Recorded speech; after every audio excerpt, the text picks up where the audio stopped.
ప్రేమ, యేసుని ప్రేమ.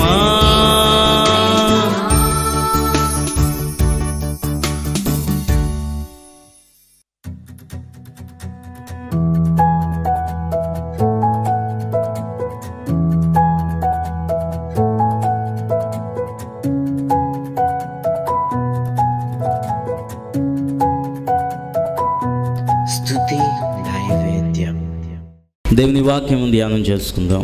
చూడండి, రాజుల గ్రంథం 2వ గ్రంథం 25వ అధ్యాయము మొదటి నుండి నేను చదువుతున్నాను.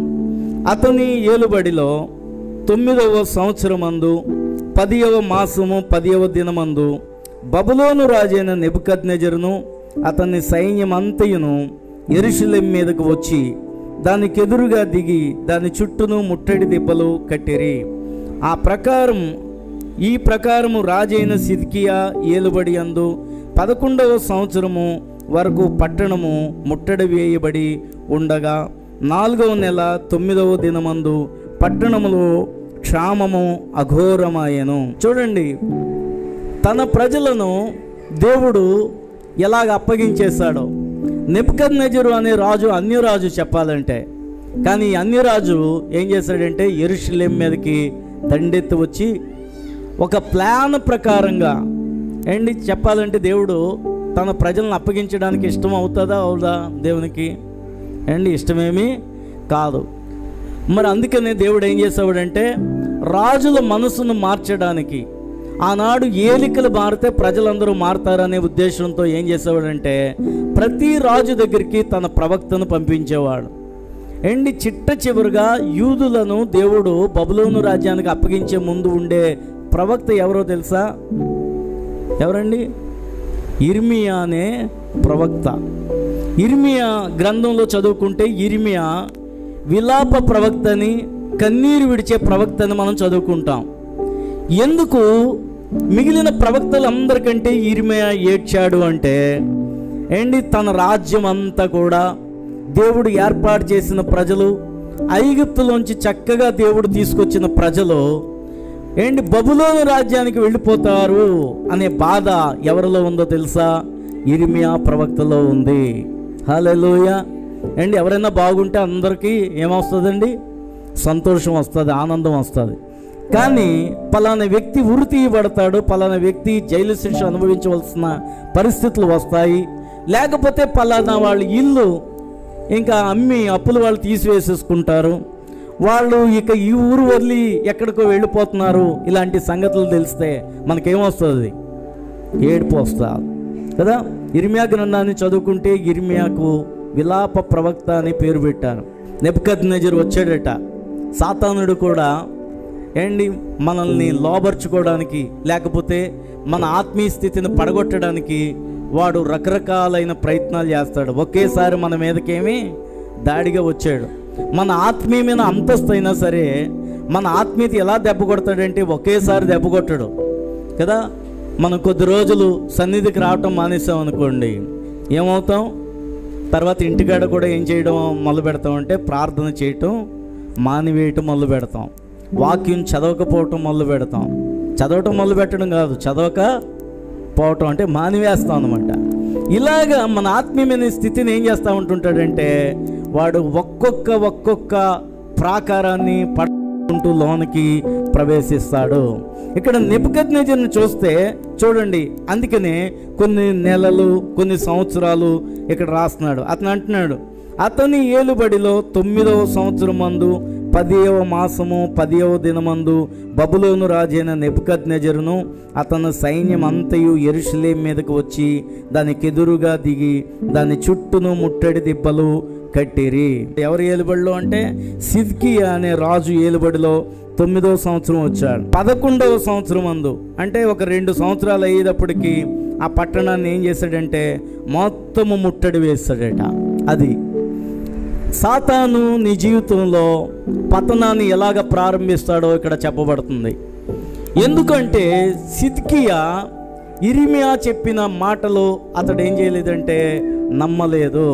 ఇర్మియా గ్రంథము 38వ అధ్యాయము 14వ వచనానికి వద్దాం. తరువాత రాజైన సిద్కియా యెహోవా మందిరములోనున్న 3వ ద్వారములోనికి ప్రవక్త అయిన ఇర్మియాను పిలువనంపించి అతనితో ఇట్లా నేను ఒక మాట నిన్ను అడుగుచున్నాను, నీవు ఏ సంగతి నాకు మరుగు చేయక దాన్ని చెప్పుమనగా ఇర్మియా చెప్తున్నాడు. 17వ వచనం చదివితే, అప్పుడు ఇర్మియా సిద్కియాతో ఇట్లా దేవుడు ఇశ్రాయేలు దేవుడును సైన్యములకు అధిపతియునైన యెహోవా ఈలాగు సెలవిచ్చుచున్నాడు, నీవు బబులోను రాజు అధిపతుల యొద్దకు వెళ్ళిన ఎడల నీవు బ్రతికెదవు, ఈ పట్టణము అగ్ని చేత కాల్చబడదు, నీవును నీ ఇంటి వారును బ్రతుకుదురు.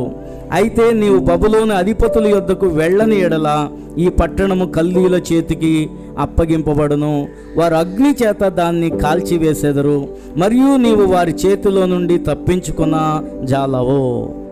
ఏండి, ఈ సిద్కియా కాలంలో ఎవరున్నారని చెప్పాను? ఇర్మియా ప్రవక్త ఉన్నాడు. ఇంకా అసలు ముట్టడి వేయకముందే సిద్కియా పిలిచాడు. పిలిస్తే ఇర్మియా అడిగాడు, ఇదిగో ఈ యొక్క సమస్య నుంచి ఎలా తప్పించుకోవాలి, నీకేమన్నా దేవుడు బయలుపరిస్తే చెప్పు అంటే దేవుణ్ణి అడిగాడు ఇర్మియా ఏంటి చెప్తున్నాడు ఏమనంటే, నువ్వు ఆ కల్దీల అధిపతి దగ్గరికి వెళ్ళిపో, అప్పుడు మన పట్టణం ఏమవ్వదు, వాళ్ళు నాశనము చెయ్యరు. ఏండి, కానీ నువ్వు వాళ్ళ మీదకి తిరుగుబాటు చేసావంటే నువ్వు ఓడిపోతావు అని చెప్పాడు. ఏండి, నిజంగా దేవుని యొక్క జనుల యొక్క బలం ఏమైపోయిందంటే రాను రాను ఏమైపోయిందండి, తగ్గిపోయింది. ఎందుకు తగ్గిపోద్ది బలం? ఏండి, మనం ఎప్పుడు బలవంతులని చెప్పండి దేవునిలో? మనం చక్కగా మంచి భక్తి చేసినంతకాలం మనము బలవంతులమే. ఏండి, సరైన భక్తి చేసుకున్నాం అనుకో, నీ కుటుంబం మీదకి సాతానుడు దాడికి రాగలడా? రాలేడు. కానీ నువ్వు ఎప్పుడైతే భక్తిలో పలచనవుతావో ఏండి, నీ బలం అంతా ఏమైపోతూ ఉంటుంటుంది, తగ్గిపోతుంది. వాళ్ళ బలం ఏమైపోయిందంటే తగ్గిపోయింది. ఏంటి, దేవునికి మొరపెడితే దేవుడు ఏమంటున్నాడంటే, ఇదో ఓ సిద్కియా రాజా, నువ్వు వాళ్ళకే లోబడిపోతే నీ పట్టణము నీవు కూడా బాగానే ఉంటారు. లోబడిపో అని దేవుడు చెప్తాడా అని ఎవరికి అనుమానం అంటే సిద్కియాకి అనుమానం. అందుకనే దేవుని మాటలు మనకు అర్థం కావాలంటే అసలు మొట్టమొదటి నుంచి దేవుని చిత్తం ఏంటో అర్థం చేసుకునే మనసు మనకి కావాలి. అందుకని ఒకసారి దావీదు నేను మందిరం కడతానంటే ఏమన్నాడు? నువ్వు మందిరం కట్టడానికి ఏంటి, మందిరం కట్టడం మంచిదా కాదా? మంచిదే. మరి ఎందుకు వద్దన్నాడంటే దావీదు మందిరం కట్టడం దేవుని చిత్తము కాదంతే. అందుకని నువ్వు మందిరం కట్టొద్దు అంటే దావీదు ఏమైపోయాడంటే ఆగిపోయాడు. ఎందుకంటే అతడు మాట వినే స్వభావం కలిగిన వాడు. మాట వినటం అతనికి తెలుసు. దేవుడు అందరితో మాట్లాడతాడు, కానీ ఆ మాటలను అర్థం చేసుకునే జ్ఞానము కూడా మనకు మొదటి నుంచి కావాలి. కానీ సిద్కియా ఈ మాటలు అర్థం కాలేదు. సిద్కియా ఏం చేశాడంటే, మనం ఇందాక చదివాం కదా, రాజుల గ్రంథానికి రండి, 24వ అధ్యాయంలో 18వ వచనం చదువుదాం. సిద్కియా ఏలన ఆరంభించినప్పుడు 21 సంవత్సరముల వాడు. అతడు యెరూషలేమునందు 11 సంవత్సరములు ఏలెను. అతని తల్లి లిబ్నా ఊరివాడైన ఇర్మియా యొక్క కుమార్తెయగు హమూటలు. యెహోయాకీము యొక్క చర్య అంతటి చొప్పున సిద్కియా యెహోవా దృష్టికి చెడు నడత నడిచెను. యూదా వారి మీదను యెరూషలేము వారి మీదను యెహోవా తెచ్చుకున్న కోపమును బట్టి తన సముఖములో నుండి వారిని తోలివేటికై బబులోను రాజు మీద సిద్కియా తిరగబడెను.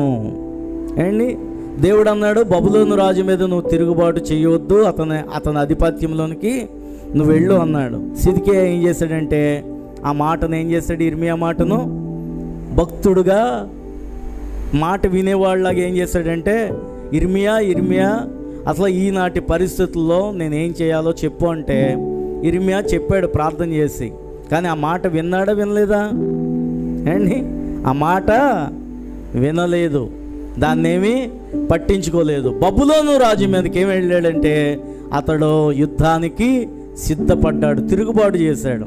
అప్పుడు నెబుకద్నెజర్ రాజు ప్లాన్గా ఒక 2 సంవత్సరాలు ఓపిక బట్టి ఇతన్ని ఏం చేసుకున్నాడంటే మొత్తము లోబర్చేసుకున్నాడు.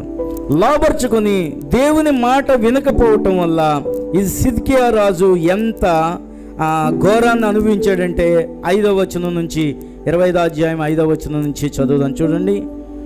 అయితే కల్దీల పట్టణము చుట్టూ ఉండగా రాజు మైదానమునకు పోవు మార్గమున వెళ్ళిపోయెను.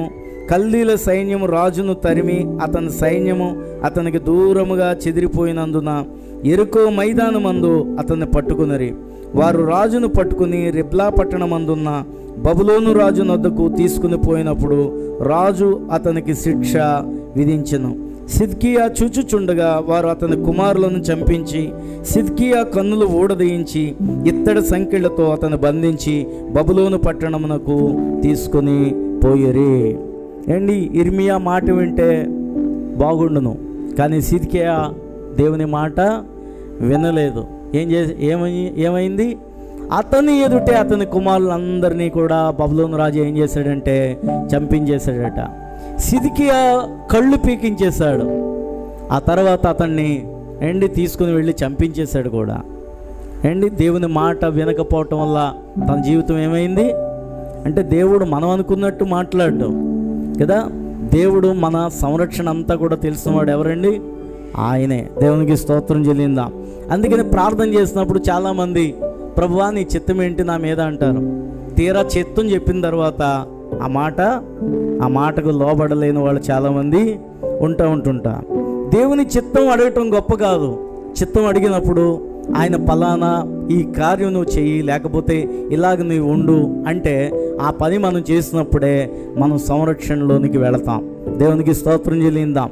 ప్రవక్తలను దేవుడు ఎందుకు ఉంచాడు ఆయా తరాల్లో అంటే, పరాయి రాజ్యాలకి తన ప్రజలను అప్పగించడానికి కాదు, ఇప్పుడైనా నా మాట విని వీళ్ళు నా మాట చొప్పున జరిగిస్తారేమో అని కదా. దేవుడు మనతో అనేక సార్లు మాట్లాడతాడు. మనం బాగోలేనప్పుడు మనం కన్నీటితో ఏం చేస్తామండి? దేవునికి ప్రార్థన చేస్తాం. కానీ అప్పుడు దేవుడు నీకు ప్రార్థన విని దేవుడు ఏం చేస్తాడు? ఒక ప్లాన్ చెప్తాడు. ఆ ప్లాను అది ఎలాగైనా సరే నువ్వు ఏం చేయాలంటే అంగీకరించాలి. ఈ మాట విని ఎవడైతే విశ్వసిస్తాడో వాడు తప్పకుండా ఆశీర్వాదం పొందుతాడు. ఇదో నీ వాక్యం ద్వారా అందరితో నువ్వు మాట్లాడావు. నీ వాక్యాన్ని హృదయంలో చేర్చుకొని ఇదో తండ్రి వారి జీవితంలో కూడా ప్రభువా ఇదో ప్రార్థన చేసుకున్నప్పుడు నీవిచ్చే సమాధానం, నీవిచ్చే ప్రభువా నాయన ఇదో తండ్రి మంచి మాట వారు వినగలిగే శక్తిని దయచే తండ్రి నాయన. చెప్పిన నీ వాక్యము అందరిలో ఫలించుటకు నీ కృపను అనుగ్రహించమని యేసు నామమున ప్రార్థన చేయుచున్నాము తండ్రి. ఆమేన్.